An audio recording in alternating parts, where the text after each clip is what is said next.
Það kom í sögu að Guðmundur góði hefur verið hrakinn frá Hólastað og hann á hrakningum næstu árin hér okkar landið. Eins og fram kom þá virðist hann hafa verið það sem kallað nú til dags hreyfihamlaður eftir slysið sem hann lenti í, og sögur eru gjarnan af því að hann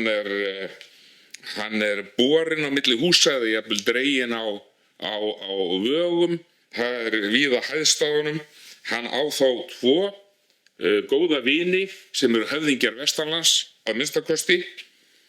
Það voru þeir bræður Þórður Sturluson og svo Snorri Sturluson. Hann dvelst hríð hjá Snorra. Þeir voru jafnan vinir Guðmundar góða, þó að bróðir þeirra, miðbróðurinn í hópnum, sem var foringi Eyfirðinga og bjó á Grund, Sighvatur, væri það ekki. Hann hafði að sjálfsögðu mist þarna másinn, Kolbein, sem fórst í skærum við menn Guðmundar góða, eins og þegar hefur komið fram. Við honum tekin við völdum í Skagafirði bróðir Kolbeins Tumasonar, Arnór Tumason, sem kannski frægastur í sögunni fyrir það að hann átti soninn Kolbein, sem við myndum nú kalla Kolbein yngri til aðgreiningar frá Kolbeini eldra, sem áður hafði verið foringi, föðurbróðir hans, foringi Skagfirðinga. En að þeirra tíma siðvenju þá sögðu menn Kolbeinn ungi, Arnórsson. Sighvatur Sturluson, eins og áður getið, var foringi Eyfirðinga. Hann var sjálfsögðu af þessari Sturlunga ætt. Hann átti mörg börn, meðal annars 7 syni, og eins og áður hefur komið fram þá var uppáhald hans mest á næst elsta syninum, Sturlu Sighvatssyni, þeim mikla ættarlaug. En elsti sonurinn, sem að ykkur leyti ólst ekki upp hjá honum og hans konu, hann taldi sig dálítið afskiptan seinna þegar að farið að veita Sturlu bróður hans ýmsar vegtillur og völd og setja hann yfir goðorð og svo framvegis.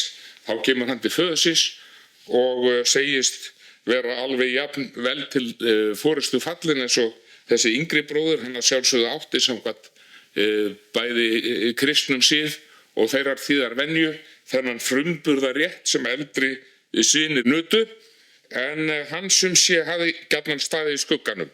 Það fer hins vegar svo að undir forystu Sighvats og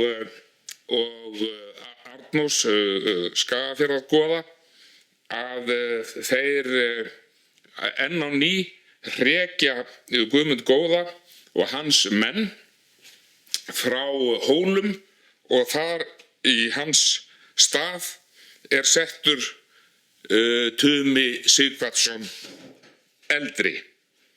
Og eflaust hefur honum þótt nú orðin sinn frami eins og honum sæmdi. Hann kominn á eitthvað virðulegasta heimilisfang sem að þá var til á Íslandi. Hann yfir þessu mikla biskupssetri Hólum í Hjaltadal.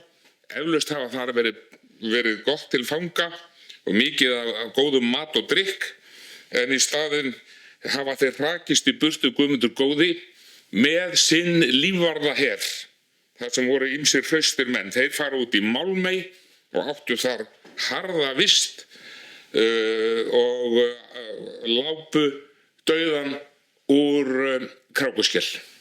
Þetta sama ár og Tumi Sighvatsson eldri, elsti sonur Sighvats, sestur að á Hólastað og orðinn þar forystumaður, þá deyr foringi Ásbirninga sem verið hafði, Arnór Tumason, og úr verður nokkurs konar valda tómarúm í Skagafirði hríð, þar sem að sonur hans, Kolbeinn Árnason, sem kallaður Kolbeinn ungi, var ennþá ekki kominn til fullorðins ára.